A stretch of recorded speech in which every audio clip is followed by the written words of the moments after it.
अगर सखी देखना है तो मौलाए कायनात की बारगाह में देखो, जहां सखावत बट रही है वो मौलाए कायनात जो 3 दिन के फाके से हैं, उसके बावजूद सखावत का आलम यह है कि मांगा किसी ने कतरा तो दरिया अता फरमा दिया। वो मौलाए कायनात 3 दिन के फाके से है। अबू जहल को पता लग गया कि आज अली 3 दिन के फाके से हैं। जैसे ही मालूम हुआ, दिल ही दिल सोच रहा है ये वो घराना है जो सखावत में मशहूर है, ये वो घराना है जहां से कोई महरूम नहीं लौटता, ये वो घराना है जहां से साइल खाली नहीं जाता। अगर आज कोई मांगने वाला आ जाए, मजा आ जाए। अभी ये सोच ही रहा था, पीछे से आवाज आई, ए सरदारे मक्का, घर में बेटी की शादी है, अगर कुछ इंतजाम हो जाए तो बेटी की शादी बहुत खूबी अंजाम पाए। जैसे ही उसने कहा, अबू जहल कहने लगा, बहुत अच्छे वक्त में आए हो। उसने फौरन हाथ फैला दिए कि लाइए अता कर दीजिए। अबू जहल ने कहा, मैं दूंगा थोड़ी। कहा फिर, कहा नाम बताऊंगा, पता बताऊंगा, एड्रेस लिखाऊंगा, वहां चले जाना, जितना मांगोगे उससे ज्यादा मिलेगा। उसने कहा कौन है? अबू जहल ने बताया, वो दरवाजा सामने है, उस घर के मालिक का नाम अली है, वहां जाके दस्ते सवाल फैलाओ, जितना मांगोगे उससे ज्यादा मिलेगा।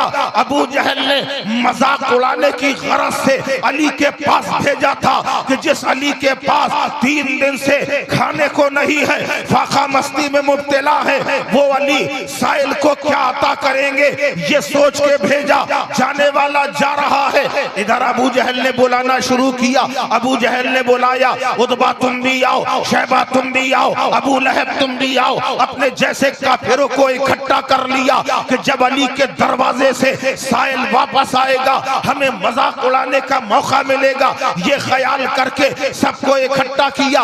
यहाँ साइल ने जाकर मौला अली का दरवाजा बजाया। जैसे ही दरवाजा बजाया, अंदर से मौला कायनात बाहर आए। जैसे ही अली का चेहरा देखा, वो साइल दुआएं देने लगा, ए अली तुम सलामत रहो, तुम्हारे बच्चे सलामत रहे, तुम्हारा कारोबार सलामत रहे, तुम्हारी जमीनों जायदाद सलामत रहे। ए अरब के सबसे बड़े अमीर। जब तक वो अली को दुआ देता रहा तब तक वो सुनते रहे। और जैसे ही कहा ए अरब के सबसे बड़े अमीर, मौलाए कायनात ने फरमाया, ठहर जा, पहले मुझे ये बता, तुझे ये किसने बताया कि मैं अरब का सबसे बड़ा अमीर हूँ? कहने लगा कि जिसने बताया है, नाम बताने को मना किया है।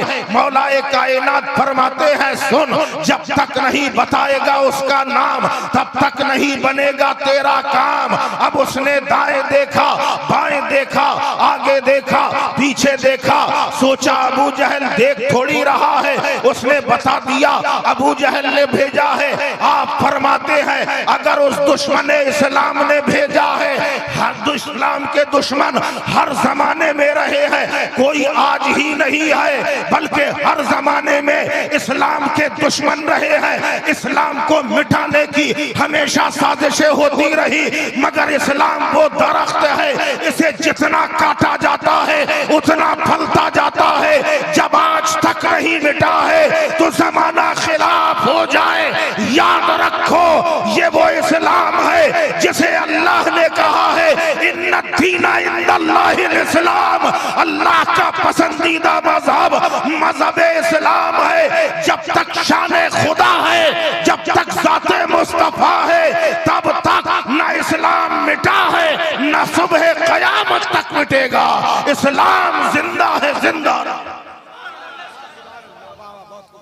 ये वो मजहब इस्लाम है जिसमें हजरत आदम की आदमियत है, जिसमें हजरत नूह की नजाबत है, जिसमें इब्राहिम की खुल्लत है, जिसमें इस्माइल का ईसार है, जिसमें मूसा का जलाल है, जिसमें ईसा का कमाल है, और जिसमें रसूल पाक के नवासों की कुर्बानियां है। वो मजहब जिसे 22,000 का लश्कर न मिटा सका, वो मजहब जिंदा है, जिंदा ही रहेगा। अभी मैं वापस पलट के यही आऊंगा। मैं मौलाए कायनात की बात कर रहा था। याद रखना, मौलाए कायनात की बारगाह में जब वो पहुंचा, उसने बता दिया अबू जहल ने भेजा। मौलाए कायनात फरमाते हैं अगर उस दुश्मन इस्लाम ने भेजा है तो जरूर दूंगा, और इतना दूंगा तेरी हाजत भी पूरी हो जाएगी, आदत भी पूरी हो जाएगी। उसने कहा हजरत अली से जाइए, फिर जल्दी से अंदर जाइए। मौलाए कायनात ने कहा अंदर क्यों जाऊं? कहा जब अंदर जाएंगे तभी तो कुछ बाहर लाएंगे। आपने फरमाया मैं अली हूं, अली, मुझे अंदर बाहर आने जाने की जरूरत नहीं है, जो देना होगा यहीं खड़े खड़े दूंगा। उसने कहा हुजूर अता कीजिए, हाथ बढ़ा दिए। मौलाए कायनात इरशाद फरमाते हैं याद रख जो मैं दूंगा वो तुझे दिखेगा नहीं। आप लोग को समझ में आ रहा है कि नहीं आ रहा है? तो थोड़ा सा बोलते रहिए, तब तो हमें मालूम होगा समझ में आ रहा है। और आगे आ जाइए, खाली जगह है, जगह देखिए कितनी खाली। आप इतनी दूर क्यों बैठे हैं? करीब आइए और करीब आ जाइए, इतना शर्माया मत कीजिए। माशाल्लाह आपसे बेहतर तो समात हमारी मां बहनों की है, अभी तक वैसा ही मजमा है। मौलाए कायनात रज़ी अल्लाह ताला अन्हु ने इरशाद फरमाया याद रख जो मैं तुझे दूंगा वो दिखेगा नहीं। क्या हुजूर रहेगा? तो कहा हाँ बिल्कुल रहेगा। का क्या देने वाले हैं? आपने फरमाया मैं तुम्हारे हाथों में छू कर दूंगा। छू समझते हैं कि नहीं है? फूंक डालना।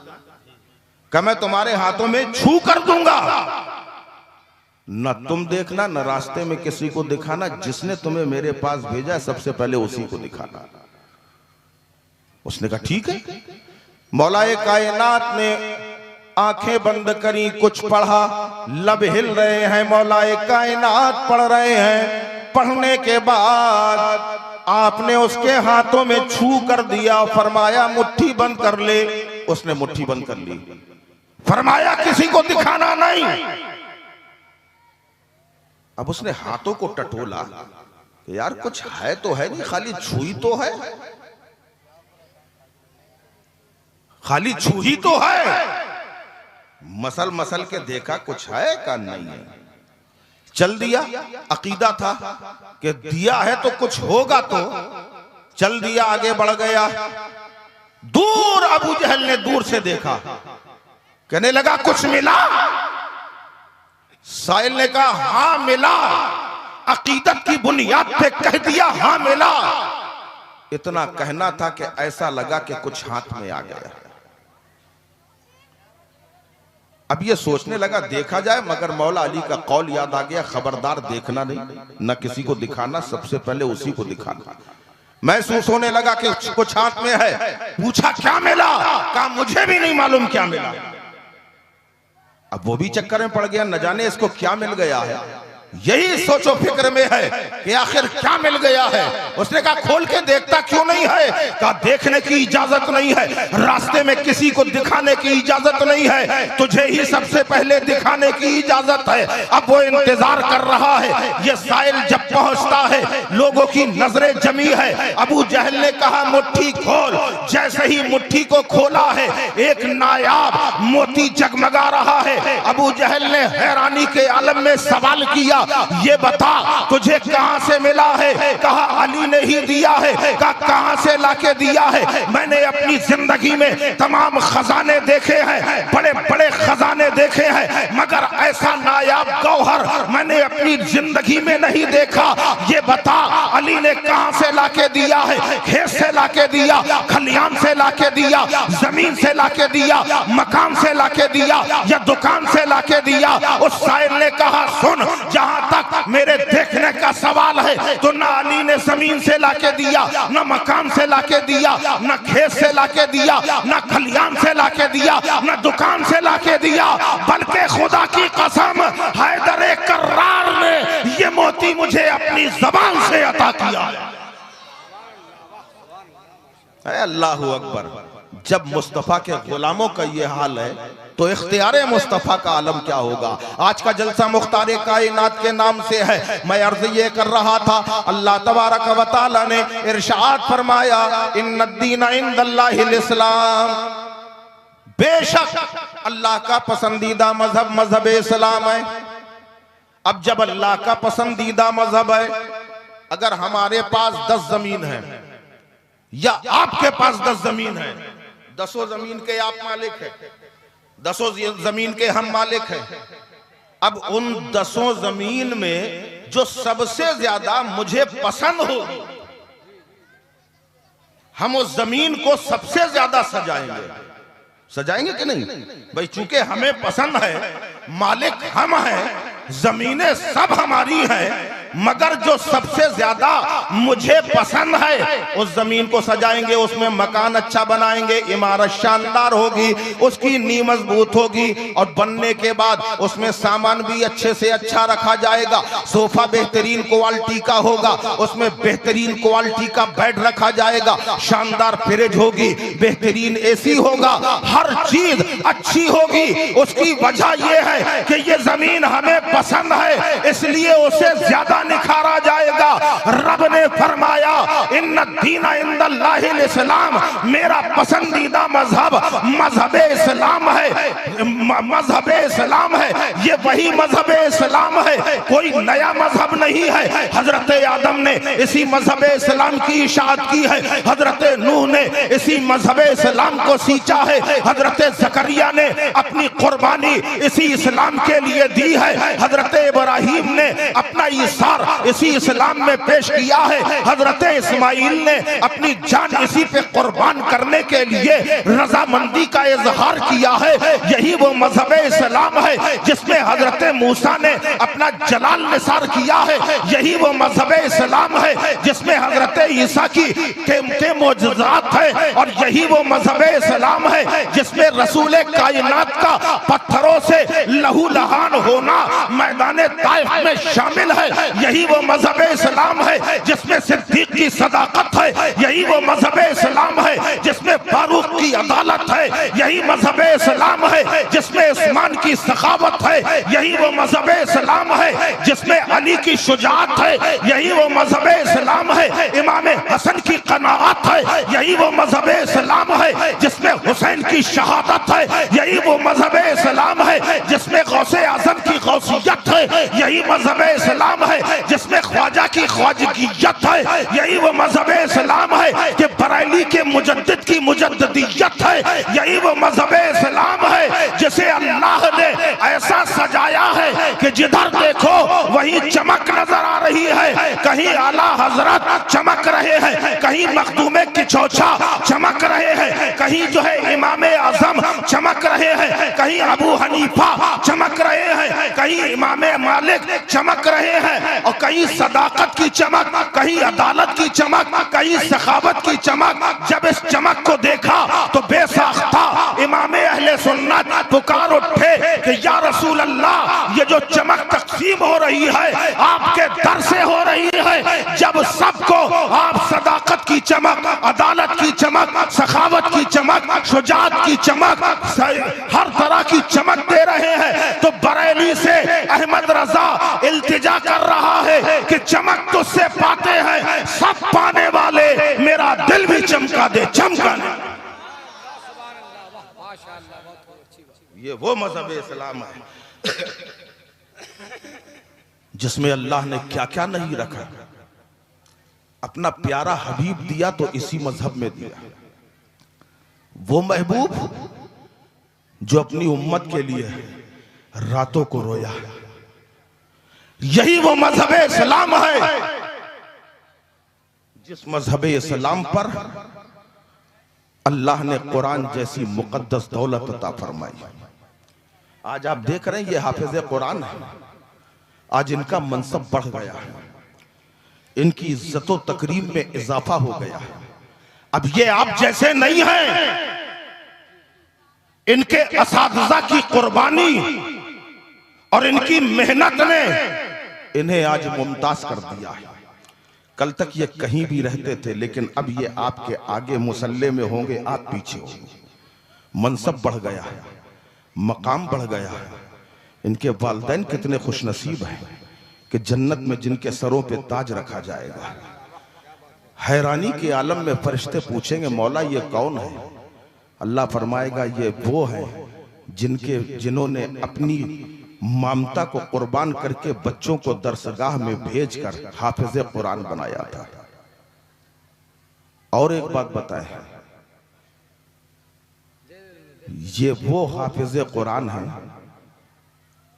कि रोजे अजल में जिसके जिसके सीने में रसूल पाक सल्लल्लाहु अलैहि वसल्लम ने अपना दस्ते मुबारक रखा, दुनिया में वो हाफिज कुरान बने।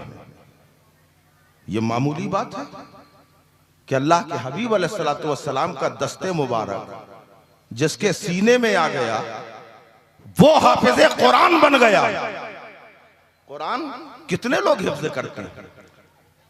सुन्नी भी करते हैं, देवबंदी भी करते हैं, अहले तशा भी कोशिश करते हैं, कई लोग करते रहते हैं, मगर कुरान की रूहानियत, कुरान की नूरानियत हर दिल में नहीं उतरती, हर दिल में नहीं उतरती।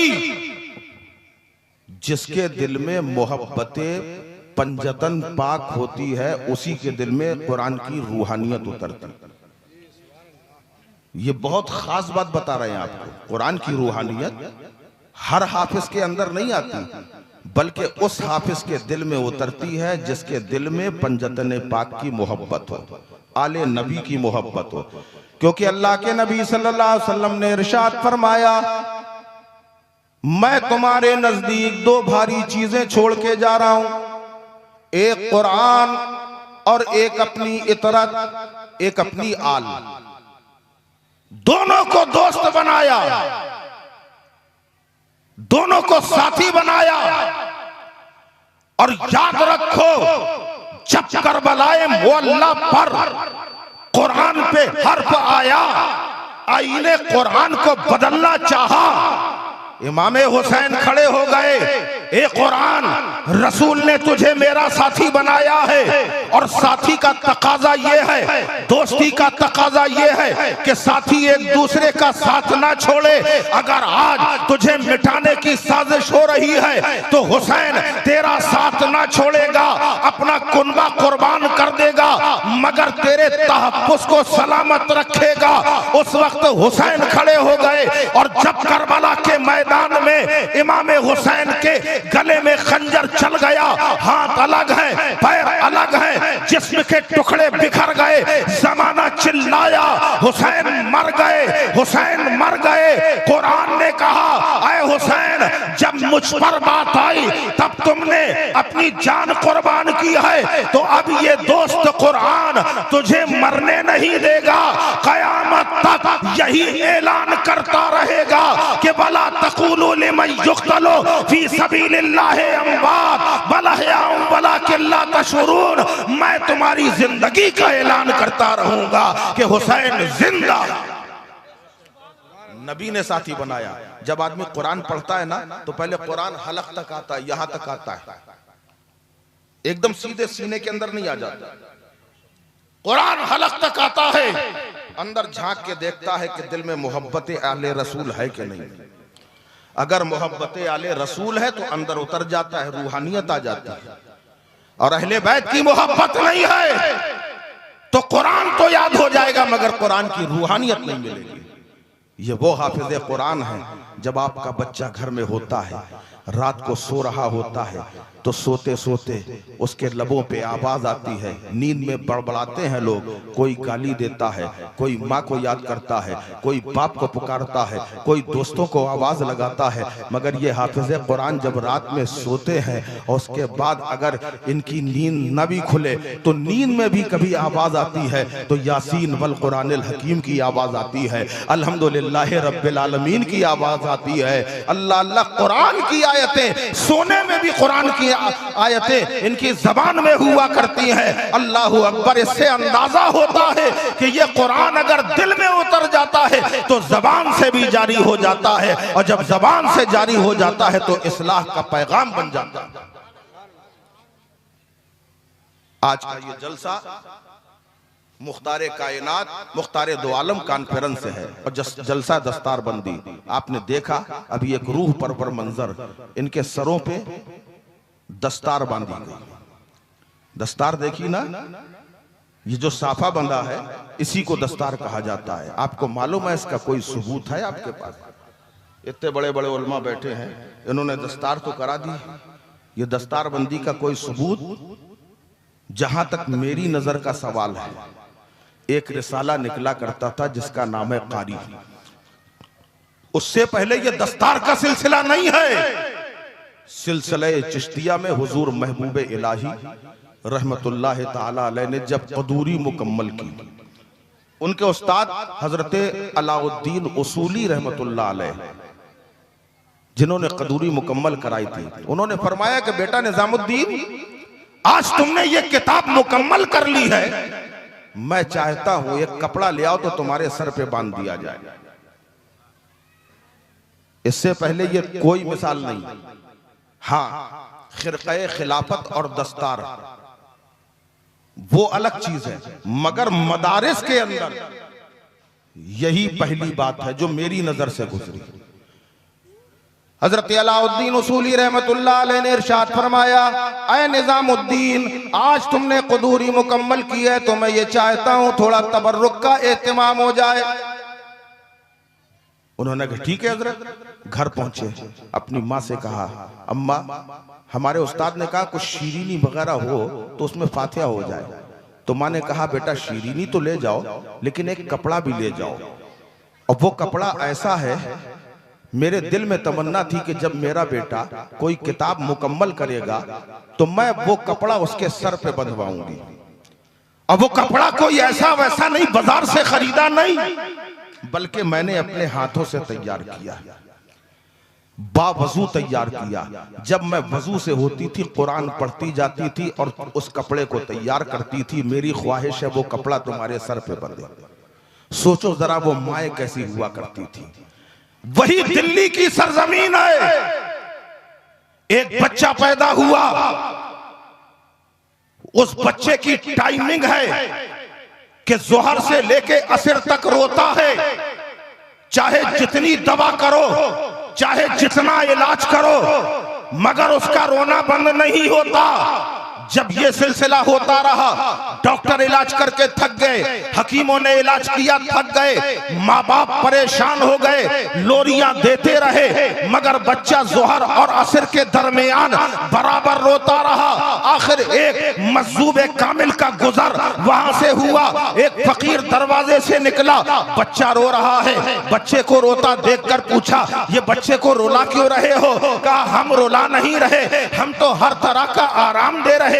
ये बच्चा पूरा दिन खामोश रहता है, मगर जोहर के बाद ये रोना शुरू कर देता है। उस फकीर ने कहा, क्या मैं उस बच्चे को देख सकता हूँ? कहा हाँ हाँ बिल्कुल देख सकते हैं। वो फकीर बच्चे को देखता है, गोद में लेता है। लोगों से कहा, क्या तुम्हारे घर में कोई अलग कमरा है? लोगों ने कहा हाँ अलग कमरा है। कहा उस कमरे में मैं जाना चाहता हूँ, ये बच्चा मेरे साथ जाएगा। माँ चुप करा रही है, नहीं चुप हुआ। बाप ने दिलासा दिया, नहीं चुप हुआ।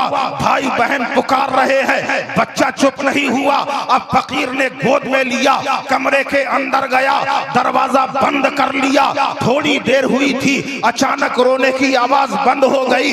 कुछ देर वो शख्स, वो फकीर अंदर रहा, बच्चे को साथ में रखे रहा। दरवाजा खोला, बच्चा हाथ में दे दिया।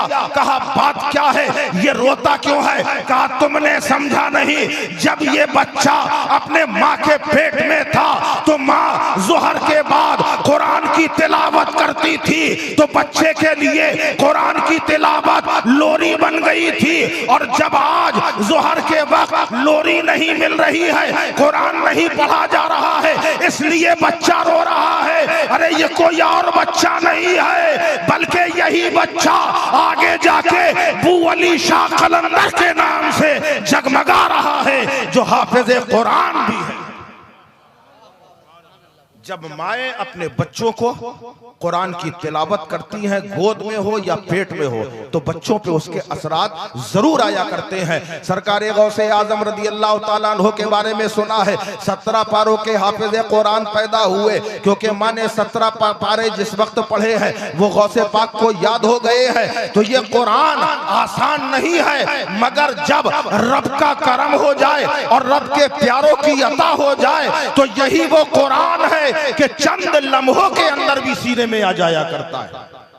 हजरत शेख मुजद्दिद अल-फसानी रहमतुल्लाह अलैह, बहुत ऊंचा नाम है आपका, अपने वक्त के मुजद्दिद है।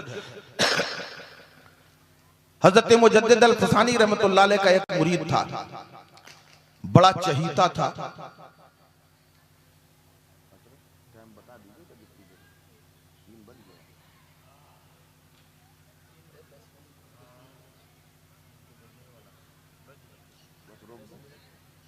इसी को समेट दे रहे हैं। मुजद्दिद अल-फसानी रहमतुल्लाह अलैह का एक मुरीद था, बड़ा मुंह लगा था।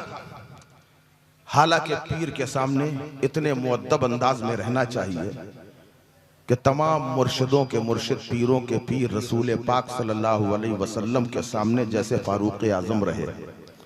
आवाज बुलंद थी तो मुंह में रेत भर के आते थे ताकि मुंह से तेज आवाज ना निकले। शेख मुजद्दिद अल-फसानी रहमतुल्लाह अलैह का वो मुरीद बड़ा मुंह लगा हुआ था। जब उसकी शादी हुई बड़ा खुश हुआ। निकाह होने के बाद पहली रात थी, बीवी के कमरे में जैसे ही दाखिल हुआ, अंदर से आवाज आई, अस्सलामु अलैकुम व रहमतुल्लाहि व बरकातहू। इन्होंने जवाब दिया, मुरीद साहब ने, हमारी बात समझ में आ रही कि नहीं? बस बिल्कुल खत्म पे है ये। मुरीद को उसकी बीवी ने सलाम किया, उसने जवाब दिया वालेकुम अस्सलाम। अंदर पहुंचे, पहली रात है। इन्होंने बीवी से पूछा, कुछ पढ़े बड़े हो? बातों का सिलसिला बढ़ाना तो है, का कुछ पढ़े बड़े हो? उस नई नवेली दुल्हन ने कहा, अल्हम्दुलिल्लाह मैं हाफिज कुरान। यार बोल दिया करो सुभान अल्लाह। कहा अल्हम्दुलिल्लाह मैं हाफिज कुरान। अब उसने भी पूछ लिया, कहले आप कुछ पढ़े बड़े हैं? अब मियां साहब चुप। कहा आप जो भी पढ़े बताइए तो। कहा मैं नाजरा ख्वाह हूं। बीवी हाफिज कुरान, शौहर नाजरा ख्वाह। बीवी ने कितनी अच्छी बात कही। कहने लगी, काश कितना अच्छा होता अगर आप भी हाफिज कुरान होते तो दोनों एक घर में 2 हाफिज कुरान हो जाते। मियां साहब को बात लग गई, गुस्सा आ गया। कहने लगे, उस वक्त तक तुम्हारे पास नहीं आऊंगा जब तक हाफिज कुरान नहीं बन जाऊंगा। कह दिया। अब कहने के बाद मौलाना साहब के पास पहुंचे, हाफिज साहब से कहने लगे, हजरत आप मुझे कितने दिन में हाफिज कुरान बना देंगे? हाफिज साहब ने इरशाद फरमाया, अगर मेहनत कर लोगे तो 1 साल के अंदर तुम्हें हाफिज कुरान बना दिया जाएगा। कहले हजरत 1 साल बहुत है, बरसों के बाद तो ये रात आई थी। मैं झोंक में गुस्से में ये फैसला कर गया, 1 साल बहुत है, कुछ कम हो सकता है। कहे नहीं हो सकता है, इससे कम में नहीं पढ़ा सकता। दूसरे के पास गए, उनसे कहा, तीसरे से कहा। एक साहब मिले, उन्होंने कहा ठीक है भाई, अगर तुम भी मेहनत करो हम भी मेहनत करें, दोनों मिलकर मेहनत करेंगे तो 6 महीने में तुम्हें हाफिज कुरान बना देंगे। तो हजरत 6 महीने भी बहुत होते हैं, एक एक दिन मुश्किल पड़ रहा है, आप 6 महीने की बात कर रहे हैं? का फिर और कम कीजिए, का इससे कम नहीं हो सकता। जब देखा कोई सहारा नहीं, अब अपने पीरो मुर्शिद शेख मुजद्दिद अल-फसानी रहमतुल्लाह अलैह की बारगाह में पहुंचे। कहने लगे, हजरत मैं हाफिज कुरान बनना चाहता हूं। तो आपने फरमाया, सब जगह तो हो गया, होके आ गए हो, अब आखिर में मेरे पास आए हो। कहा हुजूर, जब कहीं काम ना बने तब पीर के पास बन जाता है। मैं हाफिज़े कुरान बनना चाहता हूँ, आप कितने दिन में हाफिज़े कुरान बना देंगे? आपने इरशाद फरमाया तुम भी मेहनत करो मैं भी मेहनत करूँ, दोनों मिलकर मेहनत करेंगे तो तुम्हें 3 महीने में हाफिज बना दूंगा। क्या हजरत 3 महीने भी ज्यादा है, और कुछ कम हो सकता है? कहा क्यों नहीं हो सकता? कहा कितना हो जाएगा? कहा 1 महीने में हाफिज बना दूंगा। कहने लगे सरकार अभी 1 महीना भी बहुत है, और कम करिए। आपने फरमाया कितना चाहता है? कहे सरकार 1 हफ्ता चाहता हूं, 1 हफ्ते में हाफिज़े कुरान बना दीजिए। आपने फरमाया जब 1 हफ्ते की बात कर रहा है तो फिर 1 हफ्ता क्यों, 1 ही दिन में क्यों ना बना दूं? दरियाए करम जोश में आ गया। का फिर 1 ही दिन में क्यों ना बना दूं? का ऐसा हो सकता है? का बिल्कुल हो सकता है। कल सुबह फजर की नमाज मेरे बाईं तरफ पहली सफ में बैठ के पढ़ लेना, फिर उसके बाद बताना। अब सारी रात उसने गुजार दी, इंतजार कर रहा है कि कैसे रात कट जाए। सारी रात जागता रहा, टहलता रहा कि मुझे हाफिज़े कुरान बनना है। सुबह का वक्त होता है, मुअज्जिन से पहले मस्जिद में दाखिल हो जाता है, मुअज्जिन बाद में आ रहा है, मुरीद पहले दाखिल हो चुका है, पहली सफ में बाईं जानिब बैठ गया और उसके बाद मुअज्जिन ने अजान पुकारी, सुन्नतें अदा की गई। मुजद्दिद अल-फसानी ने नमाज पढ़ाई है और नमाज पढ़ाने के बाद जब आपने दाहिनी तरफ सलाम फेरा है तो मुअर्रिख फरमाते हैं जितने लोग पहली सफ में दाईं तरफ थे सब आलिमे दीन बन गए, अब बाईं तरफ फेरा है तो जितने थे सब हाफिज़े कुरान बना दिए।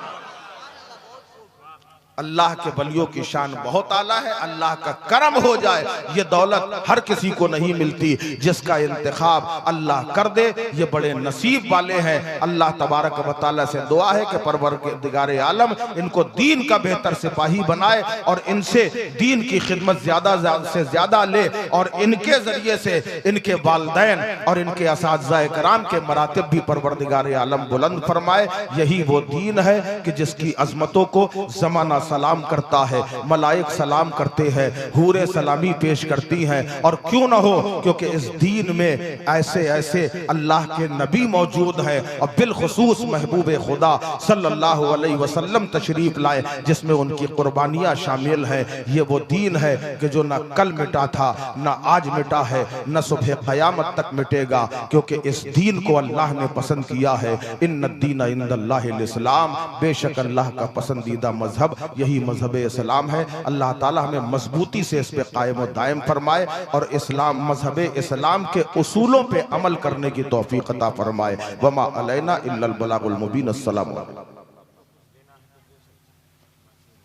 आप हजरात से गुजारिश है कि जो लोग देना चाहें वो कुछ न कुछ देते रहें। हमारी माँ बहनों से भी गुजारिश है कि आप भी अपनी तरफ से ताउन कीजिए, क्योंकि आप याद रखिए हजरत सैयदा राबिया बसरी रहमतुल्लाह ताला अलैह की तारीख बताती है कि आप वो हैं कि आप अपने घर में खाने पे बैठी थी, बाहर से खाली ये सदा दी गई है कि अल्लाह के नाम पे कुछ दे दो। हजरत राबिया बसरी ने पूरा घर का घर लुटा दिया, अपने सारे कपड़े दे दिए। आप भी आते जाए और माँ बहनों से गुजारिश है एक बच्चा कोई यहाँ खड़ा हो जाए, जो भी आपसे बनता है आप भी ताउन करते जाए।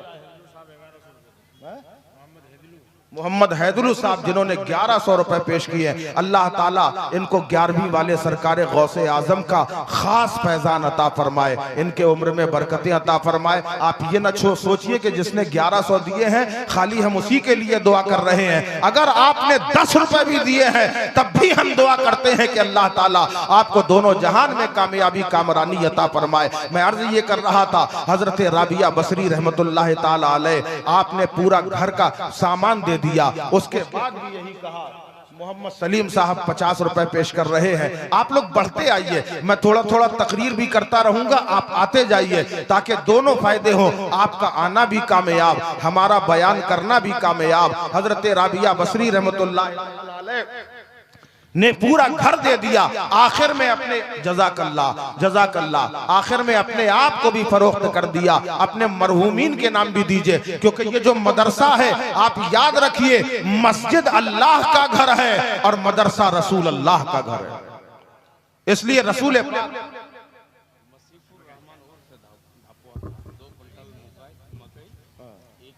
मसीफुर रहमान साहब जिन्होंने 2 कुंटल मकाई और 1 कुंटल धान और 1100 रुपए भी अता किए हैं अपने वालिद मरहूम। सुभान अल्लाह। देखिए, हाँ, अल्लाह ताला सलामत रखे। वालेकुम सलाम। रखती जाइए, अल्लाह जज़ाए खैर अता फरमाए। माशाअल्लाह माशाअल्लाह। सिरहान रज़ा।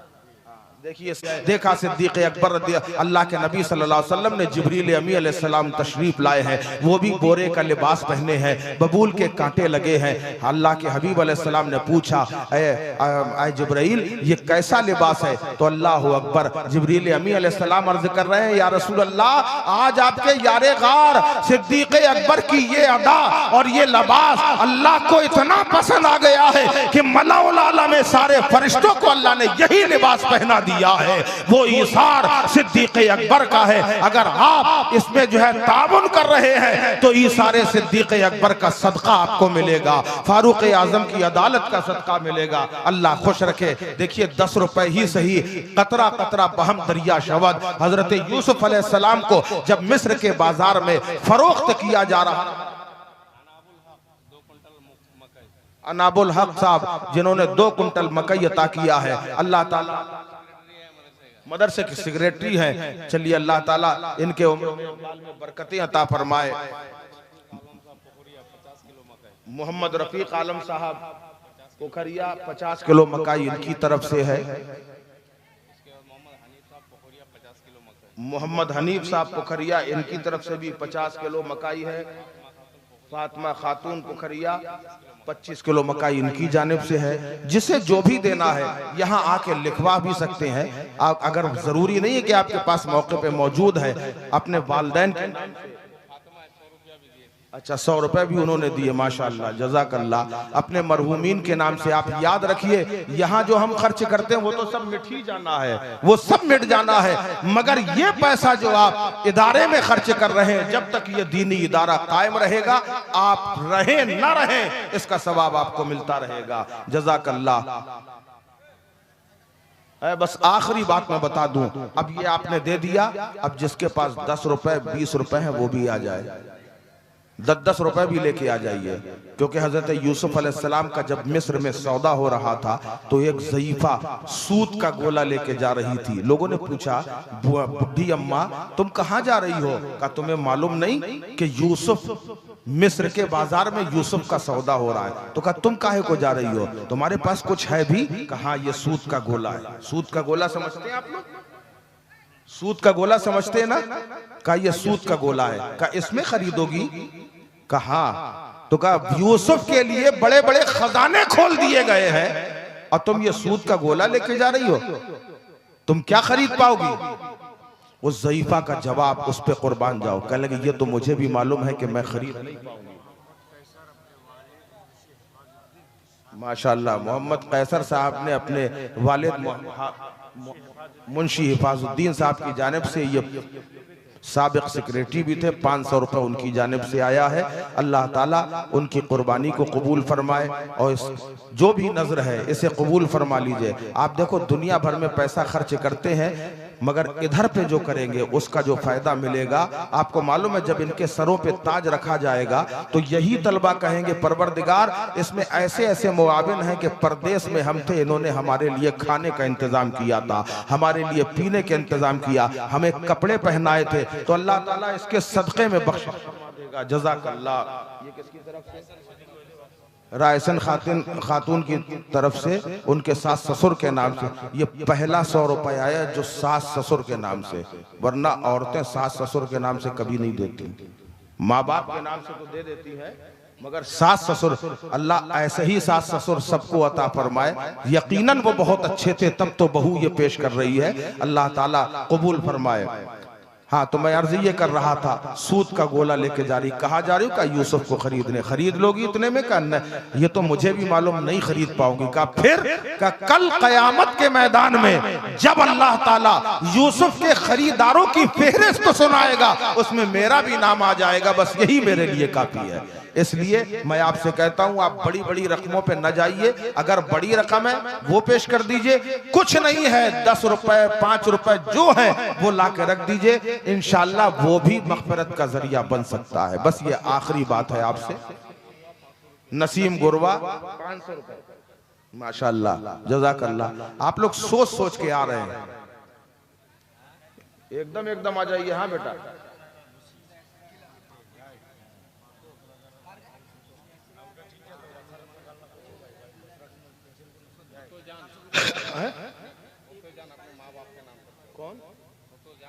खुतोजान खातून अपने माँ बाप की तरफ से ये 100 रुपए पेश किए हैं। अल्लाह ताला इनके वालिदैन को इनको मुकम्मल तौर पे शिफा सेहत और मग़फ़िरत अता फरमाए। परवरदिगार आलम जिसने जो भी अपनी तरफ से इस मदरसे के ताउन में पेश किया है, मालिक मौला उन सब के उम्र में इक़बाल में खूब खूब बरकतें अता फरमाए। अब आप सभी हजरात खड़े हो जाएं। अभी नात ख़वानी तो नहीं होना। सलातो सलाम।